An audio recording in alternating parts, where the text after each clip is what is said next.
बच्चों, कैसे आप लोग?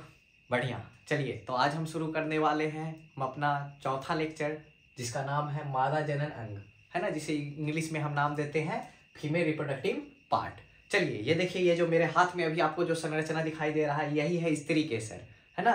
तो मादा जनन अंग का प्रतिनिधित्व कौन करता है? स्त्री केसर। डायरेक्ट आपसे सवाल पूछा जाएगा, बताइए जी निम्नलिखित में से कौन सा अंग है जो मादा जनन अंग का प्रतिनिधित्व करता है? तो उसे क्या नाम देते? स्त्री केसर, जिसे इंग्लिश में हम नाम देते कार्पेल या पिस्टिल। जो अभी आपको मेरे हाथ में जो संरचना दिख रहा है, इसे हिंदी माध्यम वाले बच्चे बोलते हैं स्त्री केसर, और वहीं इंग्लिश माध्यम वाले इसे नाम देते हैं कार्पेल या पिस्टिल। तो देखिए, ये जो हमारे हाथ में संरचना है, ये स्त्री केसर है। इसके 3 हिस्से होते हैं। कितने हिस्से? 3 हिस्से। ये जो सबसे पहले ऊपर की तरफ, ये देखिए, जो चपटा हिस्सा आपको दिखाई दे रहा है बालक, इसे हम नाम देते हैं वर्तिकाग्र। क्या नाम देते हैं? वापस से बोले, वर्तिकाग्र। ये जो डंठल नुमा संरचना आपको दिखाई दे रहा है, इसे हम नाम देते हैं वर्तिका। क्या नाम देते? वर्तिका, है ना। और ये जो आपको नीचे, ये देखिए, ये आधार की तरफ जो आपको सबसे फूला हुआ संरचना दिखाई दे रहा है, ये संरचना, इसे हम नाम देते हैं अंडाशय, है ना। तो याद रखिएगा, स्त्री केसर के कितने हिस्से होते हैं? स्त्री केसर के 3 भाग होते हैं, जिसमें सबसे पहला भाग को हम नाम देते हैं वर्तिकाग्र। जो आपको ये चपटा हिस्सा दिखाई दे रहा है, इसे हम नाम देते हैं वर्तिकाग्र। फिर ये आपको डंठल नुमा संरचना दिखाई दे रहा है, इसे हम नाम देते हैं वर्तिका, जिसे इंग्लिश में हम अस्टाइल के नाम से जानते हैं। वापस से बोले, कौन से नाम से? अस्टाइल नाम से। और ये जो देखिए, जो आधार की तरफ आपको ये संरचना दिखाई दे रहा है, जो सबसे फूला हुआ स्त्री केसर का हिस्सा है, इसे हम नाम देते हैं क्या? अंडाशय, जिसे इंग्लिश में हम क्या नाम देते? ओवरी नाम देते हैं, है ना। तो यही था हमारा क्या? स्त्री जनन अंग, जिसे हम इंग्लिश क्या हिंदी में क्या नाम देते? स्त्री केसर। अब देखिए, ये जो हमारे हाथ में अभी आपको स्त्री केसर दिख रहा है, क्या ये एक है? हाँ, ये एक है। ऐसे ही बहुत सारे स्त्री केसर जब चक्र में बन जाते हैं, चक्र में बना लेते हैं, तो उसे हम नाम देते हैं जयांग। तो सिंपल शब्दों में हम यह कह सकते हैं कि स्त्री केसर के समूह को हम क्या नाम देते हैं? जयांग नाम देते हैं, जिसे इंग्लिश में हम क्या नाम देते हैं? गाइनोसियम। आपसे सवाल आएगा कि बताइए जी, स्त्री केसर के समूह को हम क्या नाम देते हैं? तो आंसर क्या जाएगा? जयांग, जिसे इंग्लिश में हम क्या, वापस से बोले, क्या नाम देते हैं? गाइनोसियम। अब ये देखिए, ये जो डायग्राम आपको दिखाई दे रहा है बालक, ये है एक स्त्री केसर का डायग्राम, है ना। ये स्त्री केसर का ये चित्र बना हुआ है, जो कि अभी हमारे हाथ में आपको दिखाई दे रहा है। तो ये देखिए, ये जो सबसे चपटा हिस्सा आपको ऊपर की तरफ दिखाई दे रहा है, यही क्या है? वर्तिकाग्र। इंग्लिश में इसे क्या नाम देते हैं? स्टिग्मा। ये जो डंठल नुमा संरचना आपको दिखाई दे रहा है, इसे हम नाम देते वर्तिका। क्या नाम देते? वर्तिका, है ना। इसे इंग्लिश में हम नाम देते अस्टाइल। और ये देखिए, जो आधार की तरफ जो सबसे फूला हुआ हिस्सा आपको दिखाई दे रहा है ना, इसे हम नाम देते अंडाशय, जिसे इंग्लिश में नाम देते हैं ओवरी। अब ये देखिए, अंडाशय के अंदर क्या आपको खाली जगह दिख रहा है? ये देखिए, जहां पे हमारा उंगली है, ये क्या खाली जगह है? हाँ, ये खाली जगह है। इसे हम नाम देते हैं गर्भाशयी गुहा, जिसे इंग्लिश में हम नाम देते हैं लॉक्यूल, है ना। और इसी गर्भाशयी गुहा के अंदर, खाली जगह के अंदर एक संरचना पाया जाता है, जिसे हम नाम देते बीजांड, जिसे इंग्लिश में नाम देते हैं ओव्यूल। तो सिंपल यही कहानी है कि स्त्री केसर क्या है? स्त्री केसर मादा जनन अंग है ना, जिसके समूह को हम क्या नाम देते हैं? जयांग नाम देते हैं। स्त्री केसर के 3 हिस्से होते हैं। ऊपर की तरफ जो चपटा हिस्सा होता है, उसे हम नाम देते हैं वर्तिकाग्र, है ना। उसके बाद जो डंठल नुमा हिस्सा होता है, उसे नाम देते हैं वर्तिका। और जो नीचे आधार की तरफ जो होता है हिस्सा, उसे नाम देते हैं अंडाशय। और अंडाशय के अंदर पाया जाता है खाली जगह, जिसे हम नाम देते हैं गर्भाशयी गुहा। और गर्भाशयी गुहा के अंदर पाया जाता है क्या? बीजांड।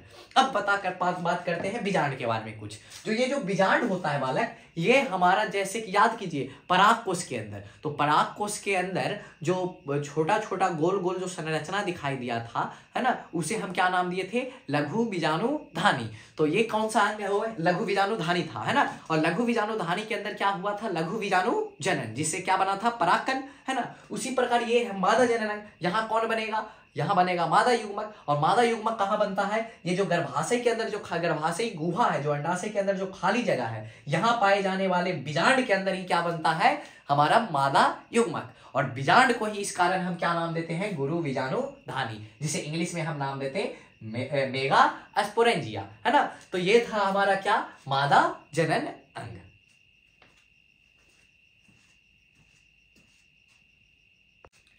अब हम समझने वाले हैं स्त्री केसर के जो 3 अलग अलग भाग थे, उसके कार्य।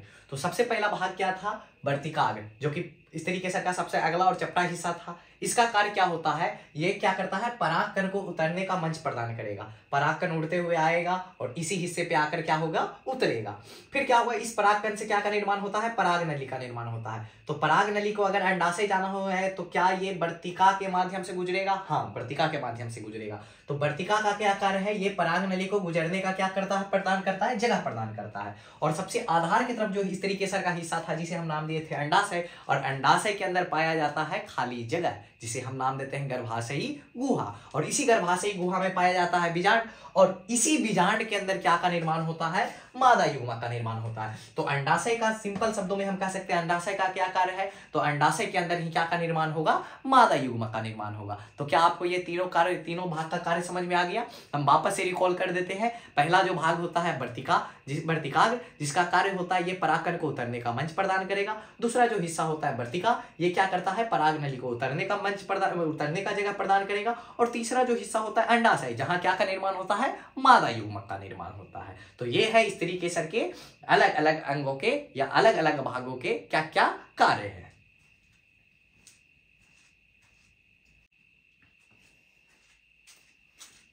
चलिए अब हम पढ़ने वाले हैं किसके बारे में, स्त्री केसर के प्रकार के बारे में। तो याद रखिएगा, स्त्री केसर कौन सा अंग था, मादा जनन अंग।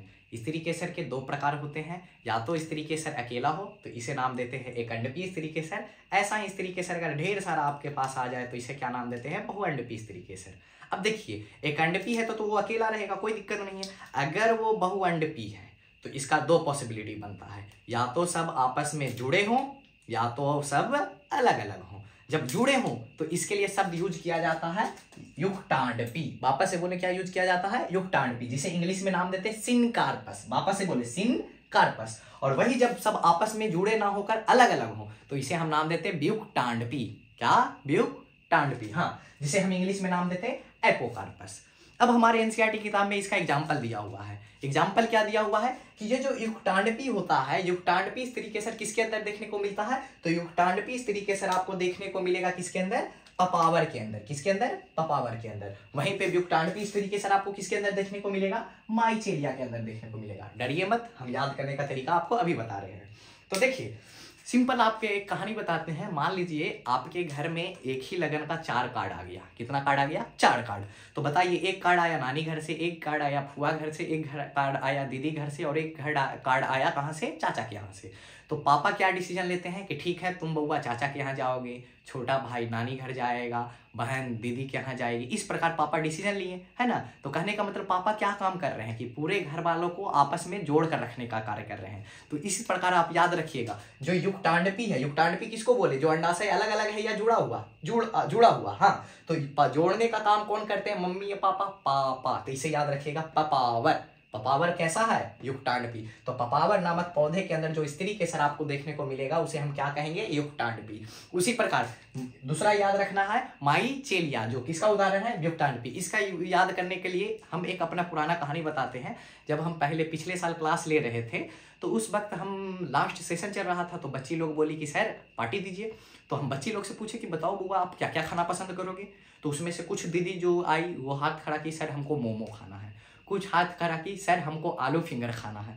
कुछ हाथ खड़ा की, सर हमको समोसा खाना है। कुछ हाथ खड़ा की सर हमको गुपचुप खाना है। बॉयज लोग कहा कि सर हमको खाना नहीं है, हमको सिर्फ पढ़ाई करना है। तो बॉयज में ये सब कोई दिक्कत नहीं। गर्ल्स के अंदर देखो बहुत सारा विविधता है, सबका अपना अपना ढपली, अपना अपना राग। कहने का मतलब सब आपस में जुड़े हुए या अलग अलग। तो इससे याद रखना, माइचेलिया मतलब सर का चेलिया, माइचेलिया किसका उदाहरण है, युक्टांडपी का। और पपावर पौधा किसका उदाहरण बनेगा, युक्टांडपी का। तो ये था आपका स्त्री केसर का प्रकार। तो वापस रिकॉल कर देते हैं, आज हम क्या क्या के बारे में पढ़े। आज हम पढ़े स्त्री केसर के बारे में। स्त्री केसर क्या है, स्त्री केसर मादा जनन अंग है। स्त्री केसर के कितने भाग होते हैं, 3 भाग होते हैं, जिसमें पहला भाग को नाम दिए थे वर्तिकाग्र, जो कि परागकण को उतरने का जगह प्रदान कर रहा था। दूसरे भाग को नाम दिए थे वर्तिका, जो पराग नली को गुजरने का जगह प्रदान कर रहा था। तीसरे भाग को नाम दिए थे अंडाशय, जिसके अंदर क्या पाया जाता है, बीजांड। और उसी बीजांड में किसका निर्माण होता है, मादा युग्मक का।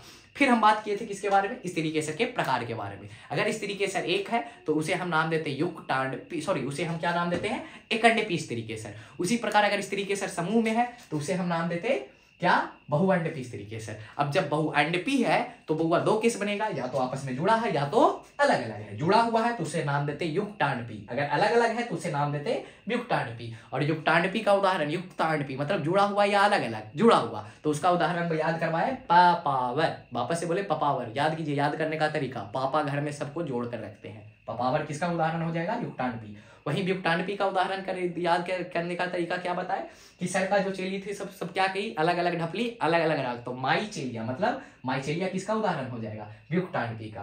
तो चलिए आज के लिए बस इतना ही, मिलते हैं अगले एपिसोड में। और अगले एपिसोड में हम क्या चालू करने वाले हैं, अगले एपिसोड में हम पढ़ेंगे किसका संरचना, बीजांड का संरचना, जिसे वापस से बोलिए किसका संरचना के बारे में पढ़ेंगे, बीजांड का संरचना के बारे में, जिसे इंग्लिश में हम नाम देते हैं ओव्यूल, और इसे एक और नाम से जाना जाता, इसे हम नाम देते हैं गुरु बीजाणुधानी, गुरु बीजाणुधानी,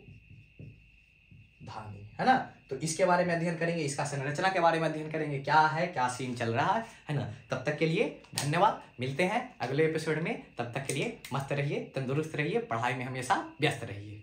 wish you all the best.